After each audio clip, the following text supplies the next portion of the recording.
अल्लाह की लानत झूठों पर। ये कौन है जो लानत अल्लाह की होगी करार ये देंगे? ये वही है कि रहमत अल्लाह की होती है, आती इनके जरिए है।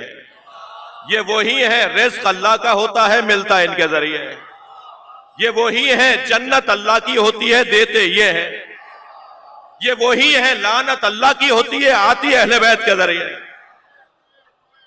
इसी ही को तो वास्ता फैज कहा जाता है, जो अल्लाह की चीजों को बंदों तक पहुंचाए। चीज अल्लाह की है, मगर जो अल्लाह की चीजों को बंदों तक पहुंचाए उसे वास्ता फैज कहा जाता है। उसे मैं लफ्ज बदल के कहूं तो वसीला कहा जाता है। अगर मेरे बच्चों, जवानों, आपके दोस्तों में, अहबाब में कोई बराबर में बैठने वाला और साथ में खड़े होकर सलूट मारने वाला कभी आपसे वक्फे के दरमियान पूछे कि तुम वसीले को क्यों मानते हो, तो उन्हें कुरान की ये सारी आयतें सुना देना कि जिसमें अल्लाह किसी के जरिए से अता करता है। अल्लाह अगर किसी के जरिए से अता करता है तो वसीला और किसे कहा जाता है? वसीला, आइए इधर आइए, वसीला दो तरफ से वाबस्ता को कहा जाता है। जिसका ताल्लुक यहां से भी हो और वहां से भी हो उसे वसीला कहा जाता है। जो सिर्फ यहां वाला हो उसे वसीला नहीं कहा जाता, जो सिर्फ वहां वाला हो उसे वसीला नहीं कहा जाता। भाई आप इस इमारत की छत पर अगर जाने लगेंगे तो एक जीने की जरूरत पड़ेगी ना। वो जीना पुख्ता बना हुआ हो या जीना वो आरजी बना हुआ हो, मगर जीना की जरूरत पड़ेगी कि अगर आप बुलंदी पर जाएंगे या बुलंदी से नीचे आएंगे। जीना कहते ही उसे हैं जो यहां से भी जुड़ा हुआ हो और वहां से भी जुड़ा हुआ हो, यानी जो जमीन से भी टिका हुआ हो और वो छत से भी जुड़ा हुआ हो।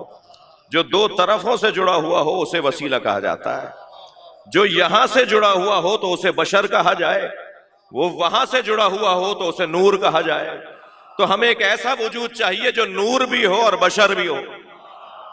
बशर होना इसलिए जरूरी है ताकि हमारे एहसासात समझ सके, और नूर होना इसलिए जरूरी है ताकि अल्लाह तक जाकर बात पहुंचा सके। भाई अगर आमादा है तो एक और मतलब ले लीजिए, जब अल्लाह अपनी आयतें पहुंचाने के लिए मुस्तफा को वसीला बनाए तो मैं अपनी दुआएं पहुंचाने के लिए अली को वसीला नहीं बनाऊंगा।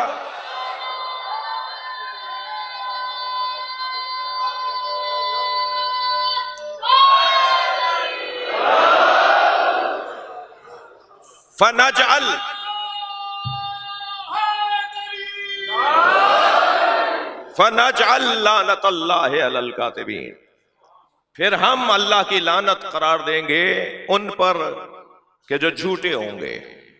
मेरे जवानों, लानत कोई धमाका नहीं है। लानत अदम बरकत को कहा जाता है। तो रफुल अशिया बे अज़दादिहा, हर शय अपनी जिद से पहचानी जाती है। लानत की जिद है बरकत और बरकत की जिद है लानत। जहां लानत होगी वहां बरकत नहीं होगी, जहां बरकत होगी वहां लानत नहीं होगी।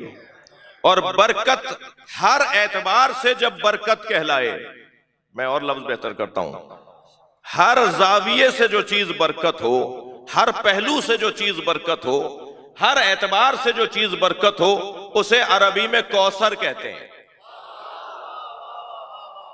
कौसर यानी खैर कसीर, कौसर यानी बरकत ही बरकत, यानी जिसकी नस्लों को मारा गया हो आज सबसे ज्यादा उसी फातिमा का एहतराम होता है, इसे बरकत कहा जाता है। जिसके खानवादों को खत्म किया गया हो, जिससे मंसूब लोगों को दीवारों में चुना गया हो, जिससे मंसूब लोगों के खून से गारे बनाकर इमारतें बनाई गई हो, आज सबसे ज्यादा जिक्र किसका है? उन्हीं का है कि जिनकी जिंदगी में बरकत है। बरकत, खैर कसीर, कौसर। देखिए अल्लाह के कामों में और हमारे कामों में फर्क है। मखलूक के कामों में, बंदों के कामों में और अल्लाह के कामों में फर्क है। मखलूक का कोई काम मुकम्मल नहीं होता, अल्लाह का हर काम बाकमाल होता है। मखलूक का कोई काम पहले मरहले पर बाकमाल नहीं होता। जी मैंने खुद जब शायद 1990 में पहली मजलिस पढ़ी तो वो कहीं से रिकॉर्ड मुझे मिल गया है। शर्म आती है मुझे वो मजलिस अपने आप में जब सुनता हूं उसे कि क्या कर रहे थे तुम ये जी। मीर अनीस ने जो पहला मरसिया लिखा था और जो आखिरी मरसिया लिखा वो दोनों बराबर नहीं है, जमीन ता आसमान दोनों में फर्क है जी। मसलन सादिक़ैन ने जो पहली मुसव्वरी की और आखिरी मुसव्वरी की वो दोनों बराबर नहीं है।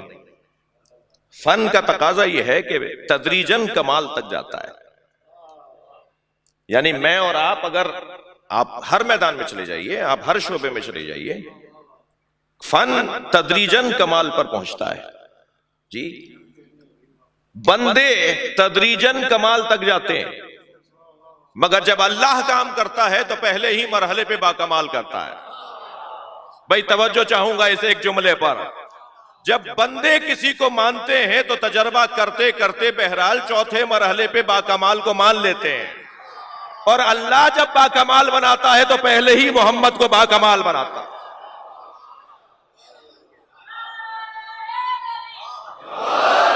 पहली मखलूक सरकारे दो जहां की है अल्लाह की। सबसे पहले अल्लाह ने जिसे खल्क किया वो नबी की जात है, और पहला ही ऐसा बनाया कि फिर उससे ऐसा बना ही नहीं। वो जब बनाता है तो वो पहले ही मरहले पे बाकमाल बनाता है। अल्लाह के कामों में और बंदों के कामों में क्या क्या फर्क है, एक लिस्ट बनेगी। बंदों के काम ये, अल्लाह के काम ये। इन सारी फहरिस्तों को, इन सारी रदीफ को अगर मैं एक जुमले में कहूं तो बंदों के काम, तवज्जो इस जुमले पर, अहले दिक्कत से तवज्जो चाहूंगा, बंदों के काम अबतर कहलाते हैं, अल्लाह का काम कौसर कहलाता है।